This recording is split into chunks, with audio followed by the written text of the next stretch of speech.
සියලුම දෙනාට සුබ දවසක් ප්‍රාර්ථනා කරනවා. සුබ දවසක්. හරි. අද සෙට් වෙන්නේ බං මේ අලුත් කන්සෙප්ට් එකක් ඉගෙන ගන්න. ඒතර මේක මෙහෙම ඔන්ලයින් සාකච්ඡා කරන්න හේතුව අපි අවකලනය පටන් ගන්නවා 2026 A level වලට. අවකලනය පාඩම. දැන් ඔය කලණය කියලා කියන්නේ ස්පෙෂල් යුනිට් එකක්. හරි. කලණය කියලා කියන්නේ කම්බයින් මැත්ස් වල මාර ලෙවල් සබ්ජෙක්ට් එකක්. කියන්නේ කම්බයින් මැත්ස් ඇතුළේ තියෙන සබ්ජෙක්ට් එකක්. නිකන් ත්‍රිකෝණමිතිය වගේ නිකන් ඊට ටිකක් හාත්පසින්ම වෙනස් වෙන අමුතු වැඩ ගොඩාක් ගන්න පුළුවන් වෙන සිරා සබ්ජෙක්ට් එකක් තමයි කලණය කියලා කියන්නේ. කලණය කොටස් තුනයි බං. සීමාව, අවකලනය, අනුකලනය. කැලි තුනයි. සීමාව, අවකලනය, අනුකලනය. හරි. මේ තුන පවතින්නේ ඉස්සරහා සීමාව ඉගෙන ගන්න ඕනේ. දෙවනුව අවකලනය ඉගෙන ගන්න ඕනේ. ඊට පස්සේ තව චූටි කැලලක් තියෙනවා අවකලනයේ භාවිත කියලා. ඒකෙන් පස්සේ අනුකලනය ඉගෙන ගන්න ඕනේ. පසුව අනුකලනයේ භාවිත. ප්‍රධාන කොටස් තුනයි. ඒක සීමාව, අවකලනය, අනුකලනය. ඔබට සීමාව සුපිරියට පුළුවන් වුණොත් අවකලනය හදාරන්න පුළුවන් ගින්නක් නැතුව. අවකලනය සුපිරියට පුළුවන් වුණොත් අනුකලනය හදාරන්න පුළුවන් ගින්නක් නැතුව. හරි. ඒතකොට දැන් ඔබට තේරෙනවා මේ මොන මගුලකටද මේ පාඩම් තුන සෙට් වෙලා තියෙන්නේ කලණයට. සීමාව පුළුවන් නම් අවකලනය පුළුවන්. පැහැදිලිද? අවකලනය පුළුවන් නම් අනුකලනය පුළුවන්. එහෙනම් අපි පටන් ගන්න හදන පාඩම අවකලනය නම් 2026ට. ඊට කලින් අපි සීමාව ඉගෙනගෙන ඉන්න ඕනේ. ඒ නිසා අද අපේ යුනිට් එක අපි පටන් ගන්න යුනිට් එක සීමාව. හරි. සීමාව කරන්න හදන්නේ. සීමාව පාඩම උගන්වන්න හදන්නේ. මේක අර මේ මගේ භාෂාවෙන් කිව්වොත් ඇති සැටියෙන් දෙන්න හදන්නේ. එහෙම නැත්නම් අර මූලික સિદ્ધාන්ත ටික එක ක්ලාස් එකකනුත් එක පන්තියකිනුත් ඒ ආශ්‍රිත ගැටලු තවත් පන්තියකිනුත් සාකච්ඡා කරන්න තමයි මේ හදන්නේ. හරිද? එක කොටසකට අපි සාකච්ඡා කරනවා මූලික સિદ્ધාන්ත ටික සීමාව පාඩමේ තියෙන සීමා සංකල්පය. දෙවෙනි එකේදී අපි ඒ ඉගෙනගත්ත સિદ્ધාන්ත ටික පාවිච්චි කරලා ගැටලු විසඳනවා. හරි? දැන් ඔයාලට පැහැදිලි ඇති මොකද්ද කරන්න හදන වැඩේ කියලා. හරි? right. එතකොට ඔබ පොඩි කොළ කැලි ටිකක් අරගෙන සෙට් එකක් පාඩම සම්බන්ධ කරගන්න. කොළ කැලි ටිකක් අරගෙන කියන්නේ දැන් මේ එන සිරා නෝට් එකක් නෙමෙයි ගහන්න යන්නේ. දල වශයෙන් නෝට් එකක් ගහගනින් මේ පාඩමේ સિદ્ધාන්ත ටික අතුලත් කරගන්න. දැන් ඔබ මේක රිවිෂන් එකකටත් මාර වටිනවා. විශේෂයෙන් මේක රිවිෂන් එකක් බැලුවත් ඌටත් නියමටම සෙට් වෙන කොටසක් වෙයි. මොකද මම මේ සැකිල්ලක් දෙන්න හදන්නේ. එන සිරා අයිඩියා එකක් නෙමෙයි සැකිල්ලක් දෙන්න හදන්නේ. ඒක හරියට ඔළුවට දාගන්න එක රිවිෂන් එකකටත් පට්ට වටනවා 2026 තියරි එකකටත් වටිනවා. ඒ නිසා මේ මගුල බලනවා නම් 2026 එකේ 25 එකේ දෙකොල්ලන්ටම මේක සුපිරියට සෙට් වෙන්න කොටසක් විදිහට කියලා දෙනවා. හරි? රයිට්. එච්චරයි. ඉතින් වැඩේට වහිමු. දැන් මේ හදන්නේ එතකොට අවකලනය පටන් ගන්න හදන්නේ. අවකලනය හරියට තේරෙන්න නම් ඊට කලින් සීමාව පැහැදිලි ඔළුවට ගිහිල්ලා තියෙන්න ඕනේ. ඒ නිසා සීමාව කන්සෙප්ට් එක ලස්සනට දෙන්න හදන්නේ. හරි? හරි. එහෙනම් අර ඔයා ගත්ත පොළ කෑල්ලේ දාගන්න මාතෘකාවක් පොඩියට සීමාව. කඩ ටර්ම් එකත් ඔය විදිහටම දාගනින් ලිමිට්ස්. සීමාවට කඩෙන් කියනවා ලිමිට්ස් කියලා. ඔයා විශ්වවිද්‍යාලය යන දවසට ඔයාට කඩ උවමනා වෙනවා මේ කොටස් වලට කියන කඩ ටර්ම් එක මොකක්ද කියලා. සිංහල මාධ්‍යයෙන් දැන් කරත් ඉංග්‍රීසි මාධ්‍යයෙන් දැන් කරත් කවදා හරි හයර් এডুকেෂන් කරන්න වෙන්නේ ඉංග්‍රීසි මීඩියම් එකේ. කඩෙන් තමයි කරන්න වෙන්නේ. ඒ නිසා කඩ ටර්ම් එක ටොපික් එකකටවත් දාලා තියාගන්න. ඒක යම් කාලයක වැදගත් වෙයි. හරි? right. සීමාව මොකද්ද සීමාව කියලා කියන්නේ? දැන් ඔක පොඩි උදාහරණයකින් කතා කරමු. මම මේ පෙර සැකසුමක් දාගෙන තියෙන බෝඩ් එකේ. ඔබට පහසු වෙන්න මට මේ ලබ් වල ටික ලියා ගන්න දැනෙන වෙලාවක් යන ඉඳන් මම කලින් ලියලා තිබ්බා. හරි? දැන් ඔබට පැහැදිලිව තේරුම් ගන්න පුළුවන්. මේ බලපන්. මම y සමානයි 2x කියන ප්‍රස්තාරය බෝඩ් එකේ දාලා තියෙනවා. y සමානයි 2x කියන ප්‍රස්තාරය බෝඩ් එකේ දාලා තියෙනවා. හරි? දැන් මේකේ concept එක දෙන්න ඕනේ හරියට. හරිද? y සමානයි 2x කියන ප්‍රස්තාරය බෝඩ් එකේ දාලා තියෙනවා. පැහැදිලි ඇතිනේ? මේකේ යම් අගයන් කිහිපයක් මම මේ ප්‍රස්තාරේ ඛණ්ඩාංකගත කරලා තියෙනවා. දැන් 0.5 දී 1යි. 1 දී 2යි. 2 දී 4යි. 3 දී 6යි. ඔය වගේ පොඩි අගයන් ටිකක් මේ ප්‍රස්තාරේ දාලා තියෙනවා. දැන් කෙනෙක්ට ඕනේ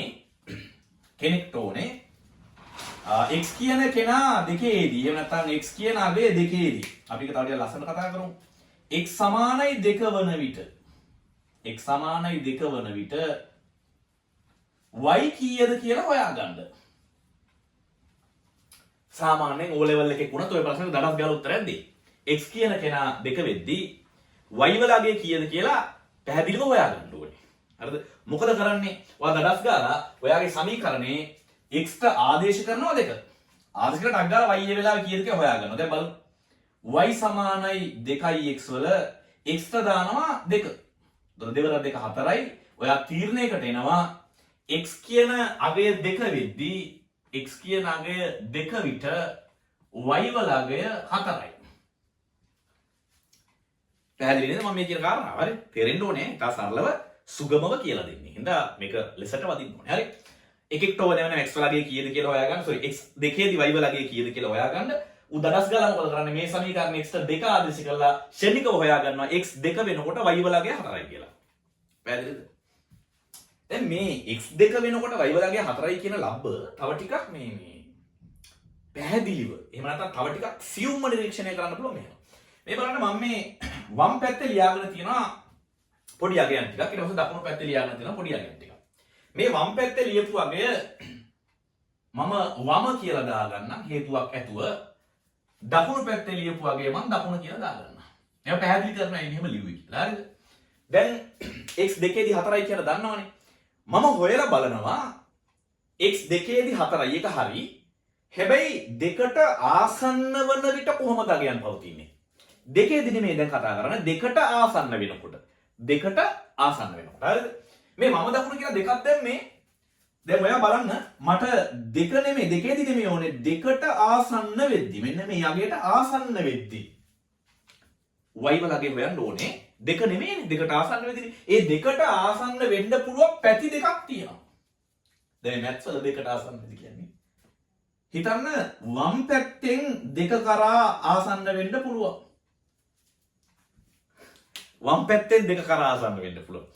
මැත්ස් වල ඉඳපන් වෙන එක එක ලබ්බ වල ඉඳන්න බෑ මැත්ස් වල ඉඳපන්. හරි. වම් පැත්තෙන් දෙක කරා ආසන්න වෙන්න පුළුවන්. හරිද? ඒ වගේම දකුණු පැත්තෙනුත් දෙක කරා ආදේශ වෙන්න පුළුවන් ආසන්න වෙන්න පුළුවන්. ආදේශ නෙමෙයි ආසන්න වෙන්න පුළුවන්. දැන් දෙකේදී අගේ හොයනවා වෙනුවට මම ටිකක් සියුම්ව පරීක්ෂණය කරනවා. දෙකට වම් පැත්තෙන් කිට්ටු කර කර බලනවා ඉන්න පුළුවන් අගයක් තියෙනවද කියලා දකුණු පැත්තෙන් කිට්ටු කර කර බලනවා ඉන්න පුළුවන් අගයක් තියෙනවද කියලා. හරිද? ආන්නේ චෙක් කරපු අගයන් ටික තමයි මේ වමේදී වම් පැත්තට දාලා තියෙන්නේ දකුණේදී දකුණු පැත්තට දාලා තියෙන්නේ. පැහැදිලිනේ? ඒ කියන්නේ වමෙන් ආසන්න වෙනකොට කොහොමද අගයන් ටික සෙට් උනේ? දකුණෙන් ආසන්න වෙනකොට කොහොමද අගයන් ටික සෙට් උනේ? පැහැදිලි වෙන වෙනම දාලා දුන්නා. දැන් පොඩ්ඩ අපි ඇනලයිස් කරමු.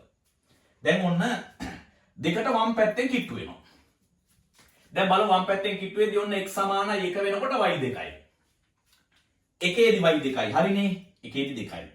දැන් එකට පොඩ්ඩක් ඉස්සරහට යනවා. 1.5ේදී y 3යි.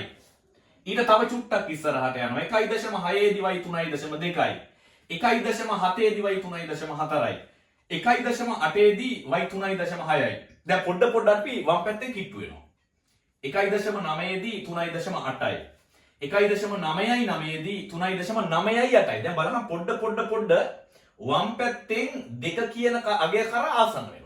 ඒ ආසන්න වෙනකොට y වලට මොකද වෙන්නේ කියලා බලපන් 2යි 3යි 3.2යි 3.4යි 3.6යි 3.8යි 3.9යි මේ x 1.9යි වෙනකොට y 3.9යි 8යි x 1.9යි වන විට y 3.9යි 8යි ඕනම් තව එකක් යටින් ලියලා චෙක් කරන්න පුළුවන් ඔයාට x 1.9යි වන විට මට දැන් මේක බලන්න රටාවට කියන්න පුළුවන් y සමානයි 3.9යි 8යි මරු එකක් අහු වෙනව නේද? x වල අගය ක්‍රමිකව දෙක කරා ආසන්න වෙද්දී කොයි පැත්තෙන්ද? වම් පැත්තෙන්. y වල අගය ක්‍රමයෙන් 4 කරා ආසන්න වෙනවා. 4 කරා ආසන්න වෙනවා. ලස්සන එකක් නේ. මට දැන් මොක මෙහෙම ලියන්න පුළුවන්. x සමානයි 2 විට නෙමෙයි. x 2 කරා ආසන්න වෙන විට. මම ඊතලෙන් කියන්නේ මේක 2 කරා ආසන්න වන විට. දැන් මේ වම් පැත්තෙන් ආසන්න වන විට. හරිද? y කීයට ආසන්න වෙනවද? එයා 4ට ආසන්න වෙනවා. මරුනේ. මරු වැඩක් එක. හරි? y 4ට ආසන්න වෙනවා. දැන් වමෙන් 2 කරා ආසන්න වෙද්දී y කාටද ආසන්න වෙන්නේ කියලා අපි පොඩි සියුම් පරීක්ෂණයක කරනවා. දැන් ශනිකව සෙට් වෙමු අනිත් පැත්තට. දකුණෙන් කිට්ටු කරොත් දකුණු පැත්තෙන් ආසන්න වුණොත් y මොකද වෙන්නේ? y කාටද ආසන්න වෙන්නේ? චෙක් කරලා බලලා මෙන්න උත්තර ටික ලියලා තියෙනවා. බලන්න x 3 වෙනකොට y 6යි. හරිනේ. x 3 වෙනකොට y 6යි. ගැලපෙනවනේ සමීකරණය. 3ට වඩා පොඩ්ඩක් අඩු වෙනවා. 2.5 වෙනකොට y 5යි. කියන්නේ 3ට වඩා පොඩ්ඩක් අඩු වෙනවා කියන්නේ දැන් එන්න මේ පැත්තට එනවා. දකුණු පැත්තෙන් කිට්ටු වෙනවා දෙක කරා. ක්‍රමිකව පල්ලෙහාට යන්න. 2.4 වෙනකොට මේ 2.5 කලින් බෙදුවේ දැන් 4. 4 වෙනකොට y 4.8යි. 2.3 වෙනකොට 4.6යි. 2.2 වෙනකොට 4.4යි. 2.1 වෙනකොට 4.2යි. 2.09යි වෙනකොට 4.18යි. දැන් පොඩ බලන්න දකුණු පැත්තේ කිට්ටු වීගෙන ඉන්නේ දෙක කරා. 2.09 විට 4.01යි. තව චුට්ටක් කිට්ටු වෙනවා 2.0.0.09 විට. දැන් ඔක දෙකම තමානේ. 2.0.0.09 කියන්නේ දෙකම තමා. හැබැයි ආසන්න වෙලා තියෙන්නේ දෙකටනේ. විට y සමානයි 4.0.018. තව එකක් ඕනනම් මේ රිද්ම් එකට හිතලා කියන්න පුළුවන්. x සමානයි 2.0.0.0.9 වන විට y වලගේ 4.0.0.018යි. පැහැදිලිද? දැන් ඔයාට තේරෙන්නේ නැති අර වමෙන් ආසන්න වෙනකොට වගේම දකුණෙන් ආසන්න වෙනකොට මොකද වෙන්නේ? y වලගේ 4 කරා ආසන්න වෙනවානේ. මේ පැත්තෙත් මට ලියන්න පුළුවන් දැන් අර වගේම එකක් x 2 කරා ආසන්න වෙන විට මතක තියාගන්න මේ ඇවිල්ලා දකුණෙන්ද. දකුණෙන් 2 කරා ආසන්න වෙනකොට එහෙත් y වලගේ කාට ආසන්න වෙනවද? 4ට ආසන්න වෙනවා.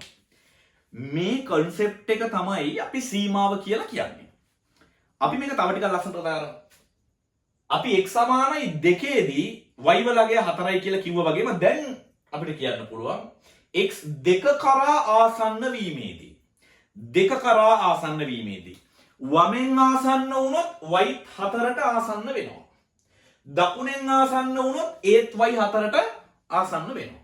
අපි කියනවා x වලගේ 2 කරා වමෙන් හෝ දකුණෙන් ආසන්න වීමේදී ශ්‍රිතයේ සීමාව 4යි කියලා. ඒක මරුනේ. දැන් y සමානයි 2x කියන ශ්‍රිතය සලකලා අපි කියනවා මේ x වල අගය දකුණෙන් 2 කරා ආසන්න වීමේදීත් වමෙන් 2 කරා ආසන්න වීමේදීත් මේ ශ්‍රිතයට පැවතිය හැකි අගය ලස්සන වචනයක් සීමාව 4යි. පැහැදිලිද? පැහැදිලිවට පේන්නලා තියෙනවා මේ ආසන්න වෙද්දි මොකද වෙන්නේ කියලා. අපි මේකට තමයි සීමාව කියලා කියන්නේ. දෙකේදී සීමාව වෙනවා.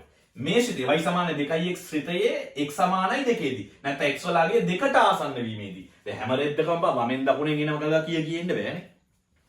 වමෙන් බැලුවත් එන්නේ 4ට y, දකුණෙන් බැලුවත් y එන්නේ 4ට.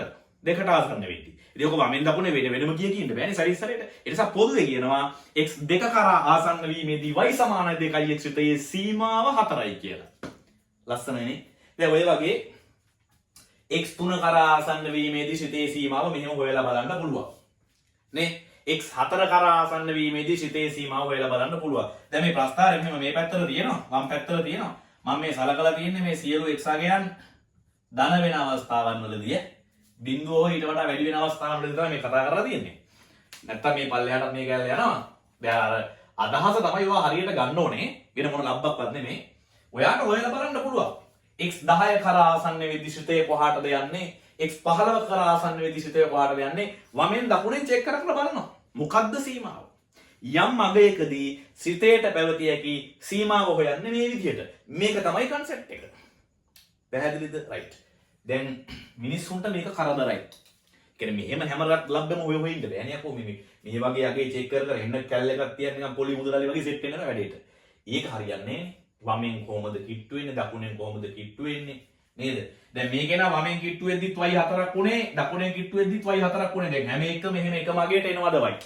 දැන් සමහර විට දෙනවා මෙහෙම y 4ට ආවට අර පැත්තෙන් y 10ක් වෙන්න පුළුවන්. වෙනස් වෙන්න පුළුවන්. වෙනස් නොවි මේ වගේ සමාන වෙන්නත් පුළුවන්. දැන් මේක එහෙම ලේසියෙන් ඒ නිසා නිරීක්ෂණය කරන්න බෑ. මේකට මොකක් හරි විධිමත් අධ්‍යයනයක් ඕනේ. ඒ නිසා මිනිස්සු සීමාව කියන concept එක තව ටිකක් පුළුල්ව අධ්‍යයනය කරන්න පටන් ගත්තා. මේකෙන් ලොකු වැඩතොගයක් කරගන්න පුළුවන්. ඒ සීමාව කියන concept එක පුළුල්ව අධ්‍යයනය කිරීමෙන් තමයි අවකලනය අනුකලනය වැනි තවත් ලස්සන විෂයන් මේකට බිහි වෙලා තියෙන්නේ. එකතු වෙලා තියෙන්නේ. හරි. දැන් මම ඔබට අද කියලා දෙන්න හදන්නේ මේ මගුල් ටික මේ ආසන්න වීම ටික තව ටිකක් ලස්සනට කොහොමද සෛද්ධාන්තිකව අපි ඉගෙන ගන්න. මේක තමයි සරල concept එක. වමෙන් ආසන්න වෙද්දී අගය හොයනවා, දකුණෙන් ආසන්න වෙද්දී අගය හොයනවා.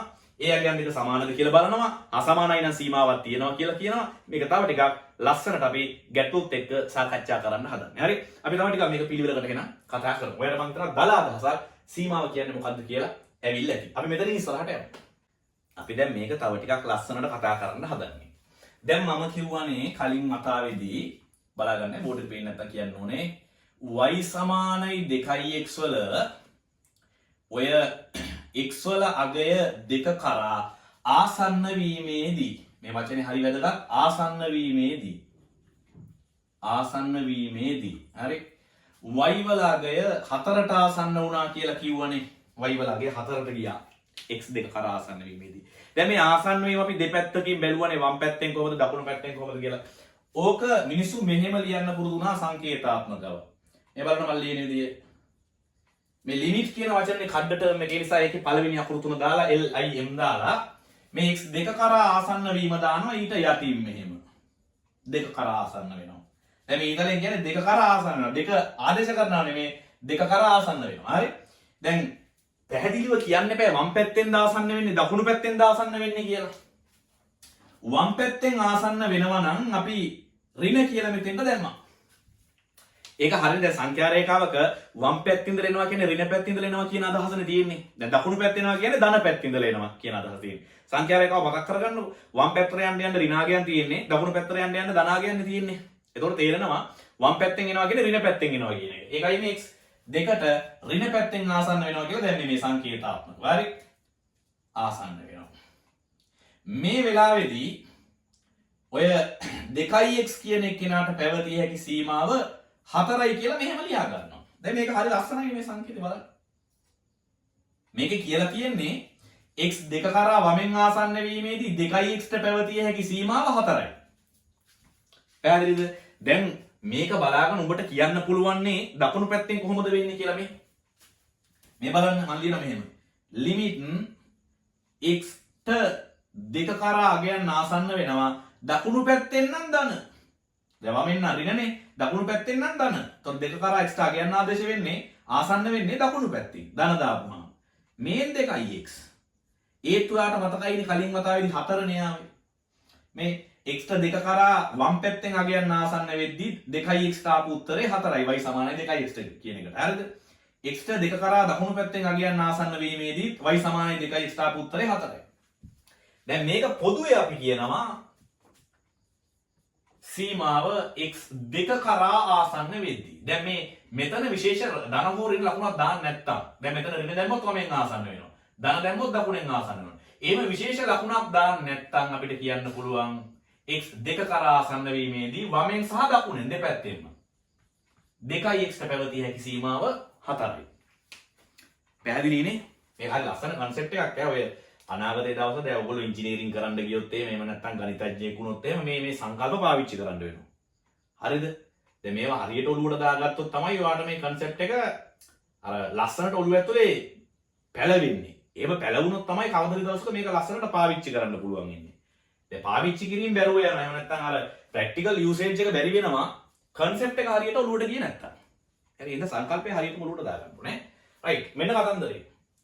වමෙනුත් ගියා 4යි ආවේ දකුණුත් ආසන්න වුණා 4යි ආවේ පොදුවේ දැම්මා 2 කරා x ආසන්න වෙද්දී 2x වල සීමාව 4යි කියලා. දැන් මරු ලස්සන අදහසක් ඔයාලට ඇවිල්ලා තියෙනවා.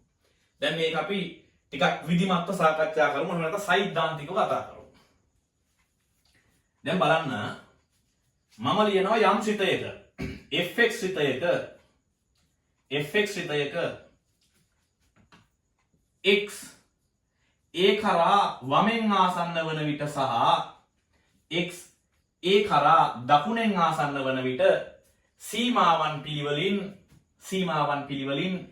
k1 සහ k2 කියලා මම හිතනවා. මේක ලියාගමු සංකේතාත්මකව මේ බලපන්. ලිමිට් x වල අගය a කරා වම් පැත්තෙන් ආසන්න වෙද්දී fx වල සීමාව k1යි. ලිමිට් x a කරා දකුණු පැත්තෙන් ආදේශ වෙද්දී ආසන්න වෙද්දී fx ට පැවතිය හැකි සීමාව k2යි. හරියට මේ වගේමයි.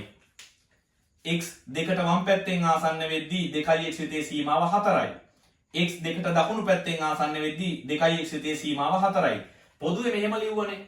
ඒ පොදුවේ එහෙම ලියන්න පුළුවන් උනේ මතක තියාගන්න මේ අගයයි දෙක සමාන වෙච්ච නිසා. අපි මෙයාට අපි නමක් දෙනවා සීමාව පාඩමේදී වමෙන් ආපු සීමාව වමත් සීමාව. දකුණෙන් ආපු සීමාව දකුණත් සීමාව. මේ වමත් සීමාවයි දකුණත් සීමාවයි මේකේ සමාන වෙලා තියෙනවා. ඒ සමාන වෙච්ච නිසා තමයි පොදු සීමාව 4යි කියලා දාගත්තේ. දැන් මෙතන මේ තරගය අපි ලස්සනට නැවත ගුණ කරමු. fx x a කරා වම් පැත්තෙන් ආසන්න වෙද්දී වමත් සීමාව k1යි. fx x a කරා දකුණු පැත්තෙන් ආසන්න වෙද්දී දකුණත් සීමාව k2යි.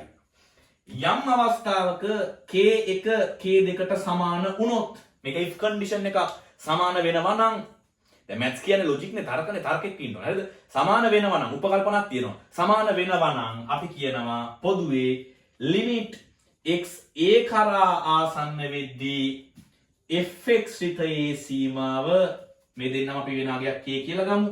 k කියලා ගන්නවා.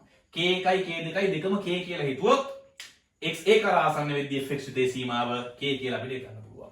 මේ තර්කයම දැන් මේවා ඉලක්කන්නේ සාධාරණ නෑ එතකොට. වඩාත් සාධාරණව මෙහෙම ඉදිරිපත් කරන්න පුළුවන්. එතකොට මෙන්න සීමාව සංකල්පය. මෙන්න සීමාව සිරා අදහස. ශ්‍රිතයක් යම්කිසි අගයකදී හරිද?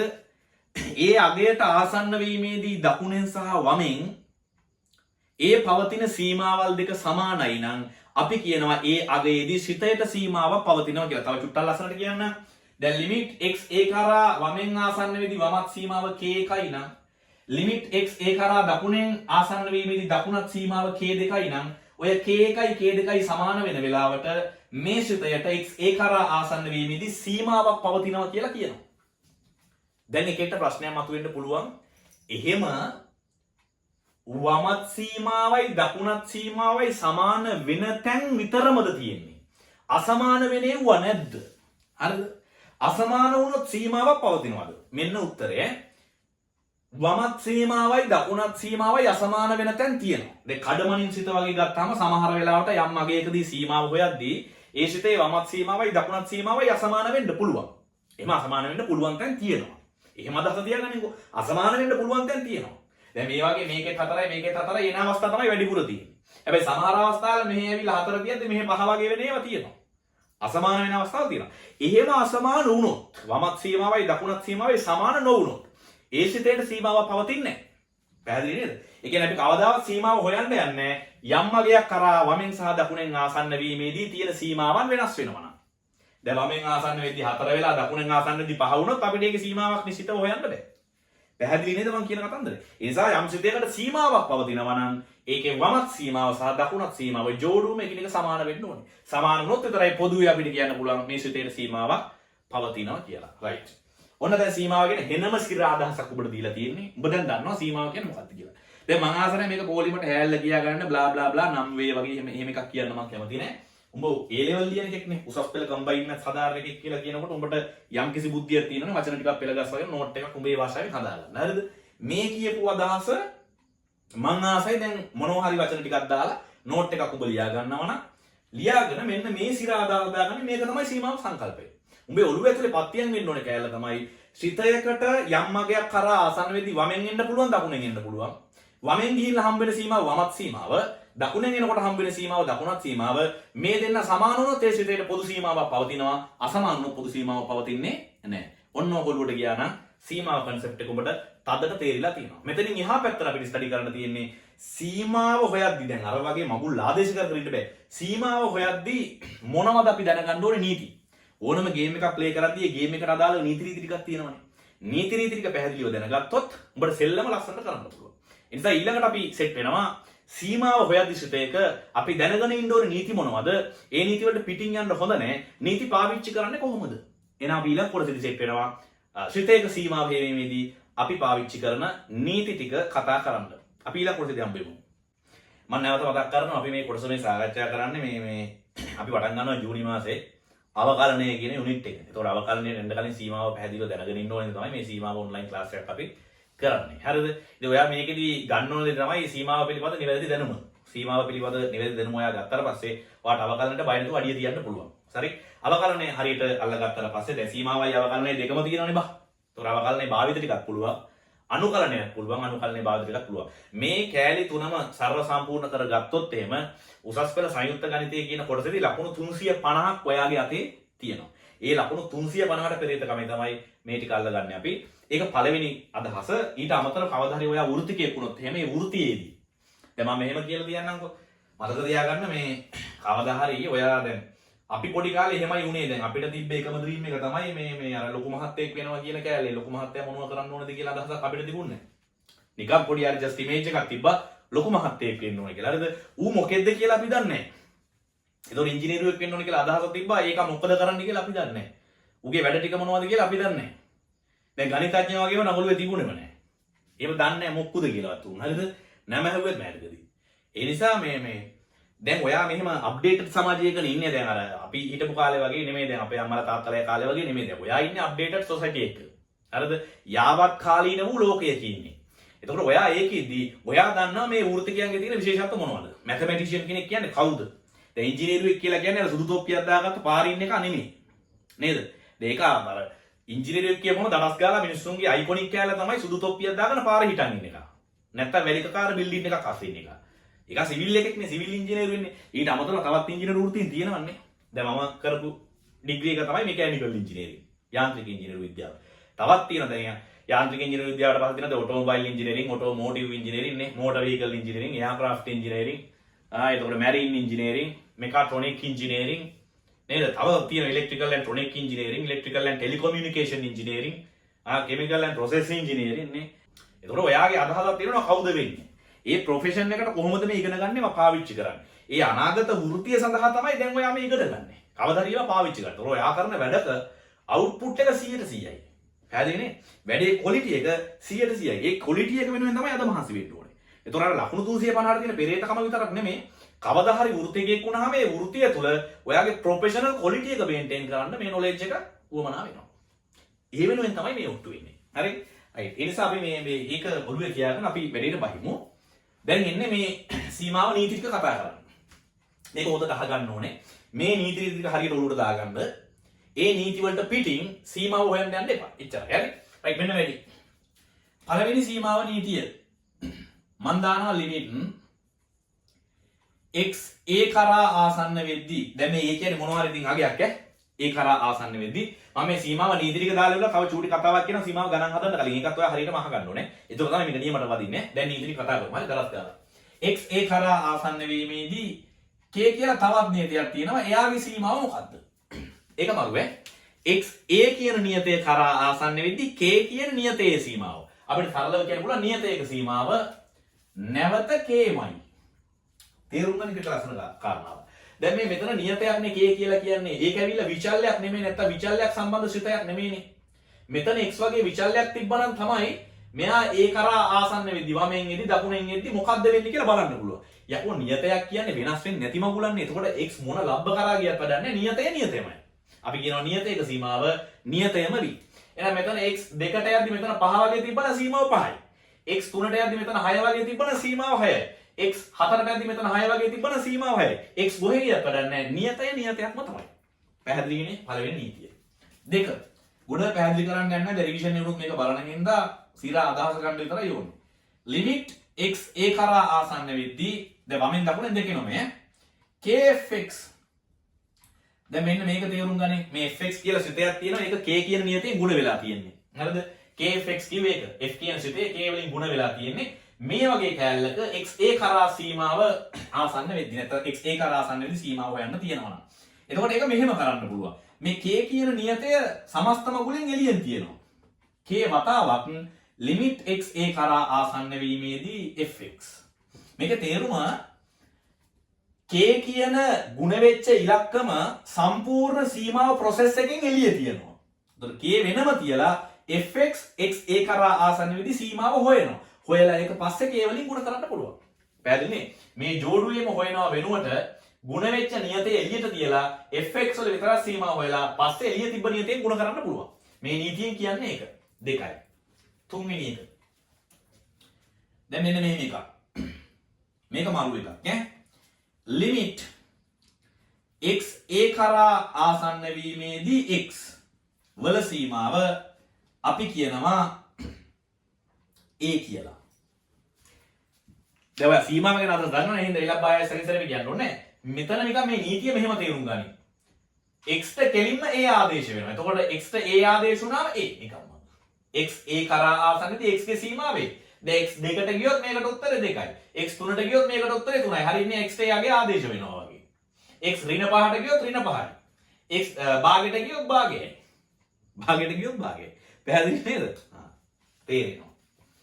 ලස්සන නීතියක්. හතරවෙනි එක. ලිමිට් x a කරා ආසන්න වීමේදී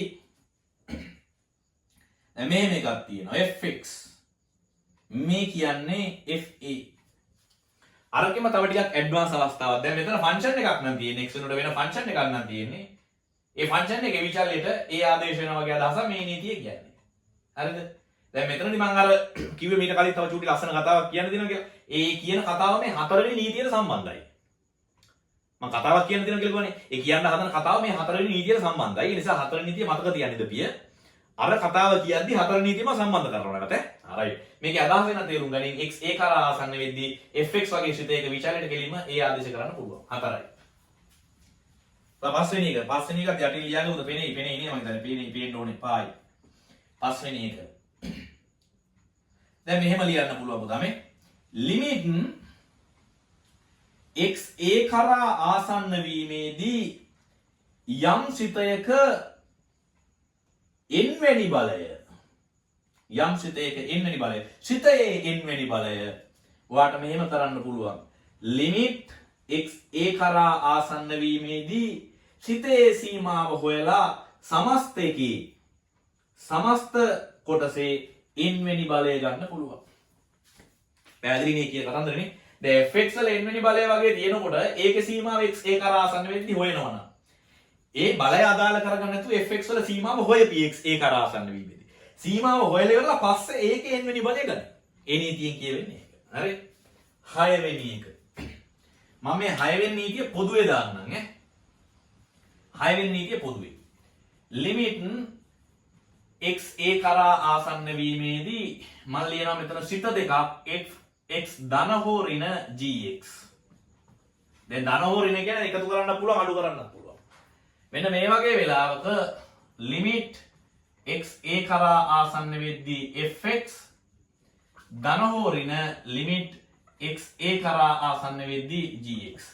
ඒ කියන්නේ යම් සිත දෙක එකතුවක් හරි අන්තරයක් හරි උඹට සීමාව හොයන්න තියෙනවා නම් සිත දෙක එකතුවක හරි අන්තරයක හරි සීමාව හොයන්න තියෙනවා. මේ තියෙන එහෙම එකක් මේ fx gx කියලා කියන සිත දෙක ඔය සිත දෙකේ ඓක්‍ය හෝ අන්තරයේ සීමාව හොයන්න තියෙනවා නම් ඒක ආසන්න වෙද්දී උඹ මොකද කරන්නේ වෙන වෙනම සීමාව හොයපිය. fx වල වෙනම සීමාව හොයපන් gx වල වෙනම සීමාව හොයපන්. සීමාව හොයලා පස්සේ එකතු කරනවා නම් එකතු කරපන් අඩු කරනවා නම් අඩු කරපන්. දෙකම පොදුයි දැන් මේ. පැහැදිලි රයිට්. 7 වෙනි එක.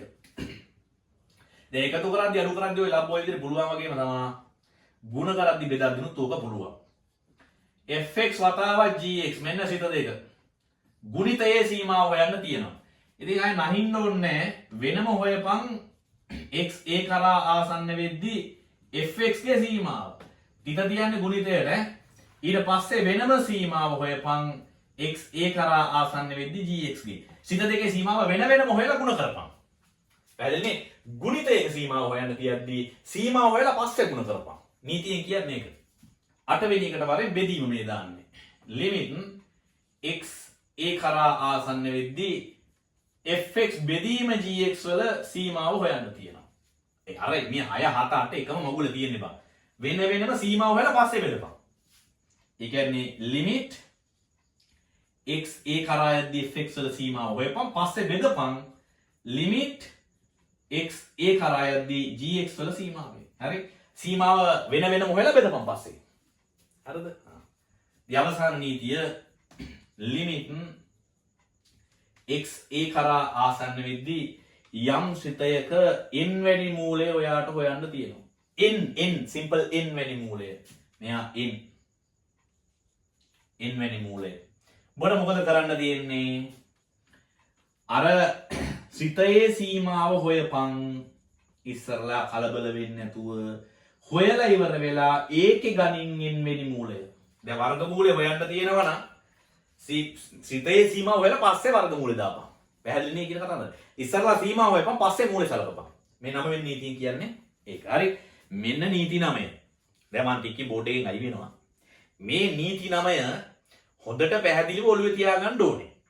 මේ නීති 9න් පිට සීමාව ගණන් හදන්නේ නැහැ. මේ නීති 9 පැහැදිලිව ඔය අධ්‍යයනය කරන්න ඕනේ. මේ නීති 9 කියන්නේ මොකක්ද කියන එක හරියට ඔයාගේ ඔළුවට යන්න ඕනේ.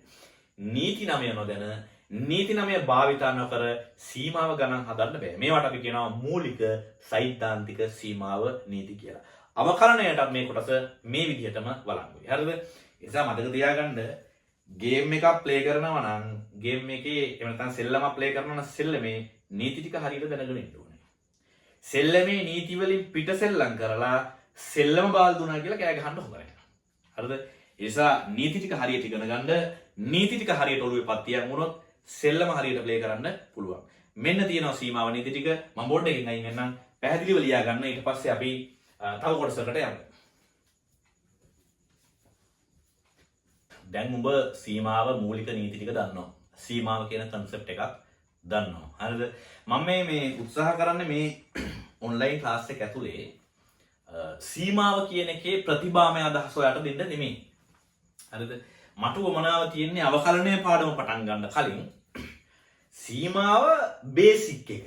හරිද? අර පදනමේ අදහස ඔයාගේ ඔළුවට දාලා තියන්න. දැන් ඔයාට ඔයාගේ වැඩ කොටසක් වෙනම තියෙනවා. ඒ කියන්නේ තමා විසින් කළ යුතු වැඩ කොටසක් තියෙනවා. හරිද? දැන් මට මේකත් මේ වෙලාවේ දැන් පොඩ්ඩක් කියන්න ඕනේ චූටි වෙලාවක් කරගෙන. හරිද? ළමයි දැන් මේ අපේ පුරුද්දක් තියෙනවා අපි කරන හැම වැඩේම අනිත් අයත් කළ යුතුයි වගේ අදහසක ඉන්න. දැන් එහෙම වෙන්න හොඳ නැහැ. හරිද? මං කියන්නේ මිනිස්සෙන්ගෙන් මිනිස්සෙන්ට ඒගොල්ලෝ කරන වැඩ වෙනස්. වැඩ සාපේක්ෂයි. දැන් හැම කෙනාම එකම වැඩේ කරන්න ඕනේ. දැන් මේ විභාගේ වුණත් එහෙම තත්ත්වයක්නේ දැන් තියෙන්නේ. අපි හැමෝම එකම ප්‍රශ්න පත්‍රයක් ඉපැයි ලියන්න. හරිද? ඒක සාර්ථක එකක් නෙමෙයි. නමුත් ඉතින් කරන්න දෙයක් නැහැ. දැන් මේවා හැදිලා දින විදිහ නෙමේක. දැන් අපේ ගෙවල් වල ගත්තාමත් නේද? කොහෙ ගත්තාමත් දැන් ඒ අපි හිතන්නේ දැන් ඒ කට්ටිය යම් වැඩක් කරනවා නම් අපිත් ඒ වැඩේ කරන්න ඕනේ කියලා. එහෙම එව්වා නෑ. අපි කැමති වැඩ කොටසක් තියෙනවා. අපි කැමති වැඩේට අපි අපකප වෙලා වැඩ කරන්න ඕනේ. දැන් උදාහරණ මම ටියුෂන් කාර්යයනේ. හරිද? මම කැමති ටියුෂන් වලට. එතකොට මම කැප වෙලා වැඩ කරන ටියුෂන් එකට. මම කැමති වැඩේ ටියුෂන් එකනේ. මගේ ෆැෂන් එක ටියුෂන් එකනේ. මම කැප වෙලා වැඩ කරන්නේ ටියුෂන් එකට. හරිද? ඒ ටියුෂන් එක ඇතුලේ තියෙන හැම දෙයකදීම මම උපරිම උත්සාහ කරනවා ටියුෂන් එකේ පර්ෆෙක්ට් වෙන්න. ඒක ඔයා කරන වැඩේ මොකක් වුණා? ඒ ඔයා කරන වැඩේ පර්ෆෙක්ට් වෙන්න උත්සාහ කරන්න. ඒක තමයි ඔයාගේ අර මේ වැඩේ තුල ඉස්සරහට යෑමේ රහස. යම් වැඩක ෆෝවර්ඩ් වෙන්න ඕන නම් කරන වැඩේ පර්ෆෙක්ට්ලි කරන්න. කරන එක දැන් ඒක හැම එකම වෙන්න ඕනේ නැහැ. ඔයා සිරිමත් වෙන්න ඕනේ නැහැ මේ වැඩක දක්ෂයෙක් වෙන්න. හරිද? සිරිත් මල්දම කිය ඒව කරන්න ඕනේ නැහැ ඔයා. හරිද? ඒක වෙන කතන්දරයක්. මම කියනවා කරන වැඩේ ප්‍රොෆෙෂනල් වෙන්න නම්.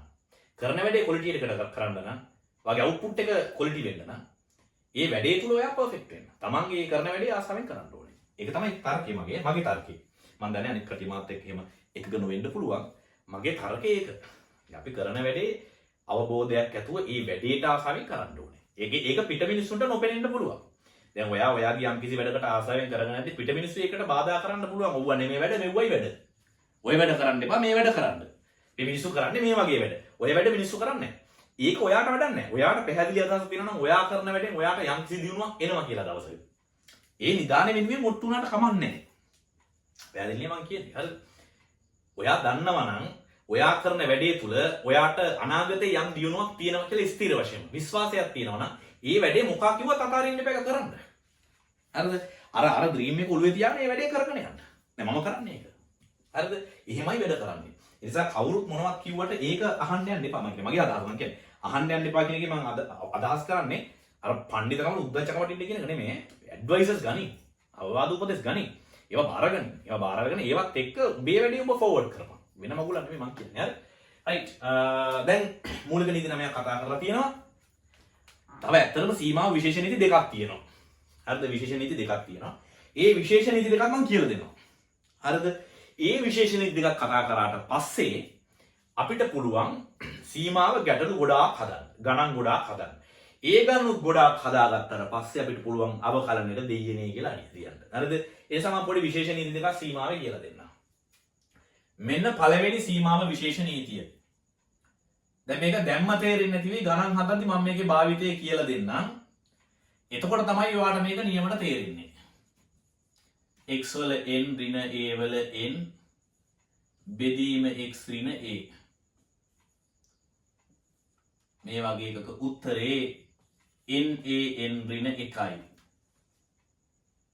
මේ කැලල හරි වැදගත්. ඔය වගේ එකට එන උත්තරේ හරි වැදගත්. NaN ඍණ එකයි. දෙවැනි නීතිය විශේෂ නීතිය x බිඳුව කරා යද්දී sin x බෙදීම x වල අගය 1යි. මේ දෙකම ඉතා වැදගත් නීති දෙකක්. ඔළුවේ තියාගන්න ඕන නීති දෙකක්. විභාගයේ සීමාව ගණන් දෙක හැදෙන්නෙම මේ නීති හරහා. කොයි නීතියද ඒ දන්නේ නැහැ. ස්ථීර වශයෙන් මේ දෙකෙන් හැදෙනවා. ඒ කියන්නේ අනිත් නම එන්නේ නැද්ද? නෑ ඒ නම කොහොමත් එනවා. ඒවා බේසික් රූල්ස් නේ. මූලික නීතිනේ. මේක වෙන අතිරේක විශේෂ නීති දෙකක්. හරිද? දැන් මම මේ නීති දෙක පොඩ්ඩක් කියලා දෙන්නම් දල වශයෙන්.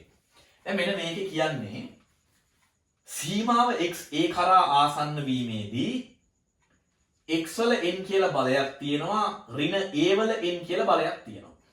ඒ කියන්නේ නියතයක් ඉතින් යම්. පල්ලෙහා x ඍණ a. මේ වගේ ආකෘතියකට දැන් මේක ආකෘතියක් උදා. මෙතන විචල්‍ය තියෙනවා ඒකට බලයක් තියෙනවා. මෙතන නියතයක් තියෙනවා ඒ බලේ තරකමයි. හරිද? පල්ලෙහා මේ දෙකේ මන්තරය තියෙන්නේ. ඒක පොඩි ආකෘතියක්. ආකෘතිය තේරුම් ගන්න ඕනේ. එවැනි ආකෘතියක සීමාවට ඍජු උත්තරයක් දීලා තිනවා NaN ඍණ එකයි. මේ බලය එනවා ඉස්සරහට. එනවා ඊළඟට. ආයි ඒ වල බලය විදිහට එන්නේ අර n ගෙන් එකක් අඩු කරලා. දැන් පොඩි උදාහරණයක් මෙතන මම පැත්තක ලියලා පෙන්නනවා මේ ආකෘතිය. නිකන් දැනට උදාහරණයක් මේක තේරෙන්නේ. ලිමිට් නිකන් හිතන්න x යද්දී අපි හිතමු 2කට කියලා x යද්දී 2ට මෙතන තියෙනවා x වල 4 ඍණ 2 4 මේ බල දෙක එක වෙන්න ඕනේ x වල 4 ඍණ 2 4 බෙදීම x ඍණ 2. දැන් මේ තියෙන්නේ අර ආකෘතිය. බලපිය x 2 කරා ආසන්න වෙද්දී x වල 4 ඍණ 2 4 x a කරා ආසන්න වෙද්දී x වලින් a වලින් වගේ. පල්ලෙහා x ඍණේ මේ x ඍණ 2 කරා පල්ලෙහාත් x ඍණ 2. දැන් මේ වගේ එක උත්තරේට දාන්න පුළුවන් වෙන්නේ තේරුම් ගන්න NaN ඍණ එකනේ. කියන්නේ n වෙනුවට මේකේ 4 තියෙන්නේ a වෙනුවට 2 තියෙන්නේ උඩ 2n ඍණ 1යි. ඒ කියන්නේ 4 ඍණ 1යි. ඒ කියන්නේ 4යි මෙයා 2 3 වෙනි බලය වෙනවා 2 3 වෙනි බලය 8යි 8 වරක් 4 32යි. මම කියන්නේ පහසුවෙන් උත්තරයක් ගන්න පුළුවන් මේ ලබ්බේ නීතිය පාවිච්චි කරනවා. මේ නීතිය නොදන්න තාක්කල් අපිට මේ වගේ ගානක වර්ග ප්‍රසාරණ පාවිච්චි කරලා තමයි මූලික සුළු කිරීම වලින් පසු අවශ්‍ය සීමාව හොයාගන්න වෙන්නේ. එච්චර නහින්න ඕනේ මේක තියද්දි. මේක විශේෂ නීතියක්. දැන් මේ නීතිය මේ මම සාමාන්‍ය ෆිසිකල් ක්ලාස් වලදී නෑ කියන්නේ අපි කුරුණෑගල ආයතනයේ පන්ති කරක් දින මේ නීති සාධනය කරනවා. දැන් මේ වීඩියෝ එක ඇවිල්ලා මේ ඔන්ලයින් ක්ලාස් එක ඇවිල්ලා එහෙම මේ නීතිය සාධනය කිරීම සඳහා අපි කරන එකක් නෙමෙයි. ඒ විභාගයට අහන්නේ නැති මේ වගේ සාධනයක්. හරිද? හැබැයි දැනගෙන ඉන්න ඕනේ. මම කිව්වේ අර ප්‍රොෆෙෂනල් වෙන්න නම් වැඩේ. මේවා දැනගෙන ඉන්න ඕනේ. ඉතින් අපි ක්ලාස් වලදී ඒවා කතා කරනවා. දැන් ඔයගොල්ලෝ දී ඩක් වෙලාවක් තිබ්බොත් ඇත්තට මේ ඔන්ලයින් ක්ලාස් වල සම්බන්ධ වෙනකට වඩා අපේ ෆිසිකල් ක්ලාස් එකට සම්බන්ධ වෙන එක වටිනවා. නිකන් මතක් කරගන්න ජස්ට් වෙලාව 2026 පන්ති යන්නේ කුරුණෑගල සියත් මිනිහ අධ්‍යාපන ආයතනයේ හැම ඉරිදාවකම උදේ 8ට. හරිද? දැන් මේ අවකලනය පන්ති පටන් ගන්න ටයිම් එකත් ඔයගොල්ලන්ට ලින්ක් එකක් දානවා අපි. ඒ ගෲප් එකට ජොයින් වෙලා මේ වෙලාවල් අරවා මේවා සියලු විස්තර දැනගන්න. හරිද? මේවා පවා සාධනය කරනවා. සිද්ධාන්ත පන්තිවලදී. ඔන්ලයින් ක්ලාස් වලදී ඉතින් අර මේක ෆ්‍රී යන එකක්. ඉතින් මේකේ වැඩේ අපි අරමුණ තියාගෙන ඉන්නේ මූලික නීති ටික දැන ගැනීමනේ. මේවා සාධනයක් අහන්නේ නැහැ නේ. ඒ හින්දා ඒවා කරන්නේ නැහැ. නැත්තම් සාධනයක් දැනගෙන ඉන්නක වඩා වටිනවා. හරි? මේක පොඩි උදාහරණයක් කතා කරමු. දැන් නිකන් හිතන්නකෝ මේක කියන්නේ මේ x වලගේ බිඳුව කරා යද්දි sin x බෙදීම x. කියන්නේ මෙතනත් x මෙතනත් x. මේ ජෝඩුව සමාන වෙන්න ඕනේ. එහෙම සමාන වුණොත් මෙතන sin තියෙනුනේ ස්ථිරවම. දැන් මෙතන cos x බෙදීම x තිබිලා හරියන්නේ නැහැ. tan x බෙදීම x තිබිලා හරියන්නේ නැහැ. මෙතන sinමයි තියෙන්න ඕනේ. sin මොන ලබ්බ වුණත් මෙතන තියෙන එක මේකෙන් බෙදෙන්න ඕනේ. කියන්නේ එතන x නම් මෙතන x. මෙතන 2x නම් මෙතන 2x. මෙතන 3x නම් මෙතන 3x. මෙතන x ඍණ 1 නම් මෙතන x ඍණ 1. ඒ විදිහට තියෙන්න ඕනේ. තිබුණොත් මේ පල්ලෙහා කෑල්ල බිඳුවක් වෙද්දී උත්තරේ එකයි කියලා ගන්න පුළුවන්. උදාහරණයක්. දැන් හිතන්නකෝ ඔන්න තියෙනවා ලිමිට් x බිඳුව කරා ආසන්න වෙද්දී මෙහෙම තියෙනවා. sin x cos x බෙදීම x. මේ වගේ එකක් තියෙනවා. මේ උදාහරණයක් කියන්නේ. නිකන් ජස්ට් උදාහරණයක්. දැන් මේකේ සීමාව හොයන්න කියලා කියනවා. දැන් මේ පල්ලෙහා බිඳුවක් ඉන්නේ. දැන් උඩ sin x බෙදීම x වෙනම ලයින් කර ගන්න පුළුවන් ලස්සනට නේ. බලන්න කොච්චර ෂේප් කියන්නේ. වෙනම ගන්න පුළුවන්. දැන් අර මූලික නීති පාවිච්චි කරලා ගන්නවා මෙහෙම.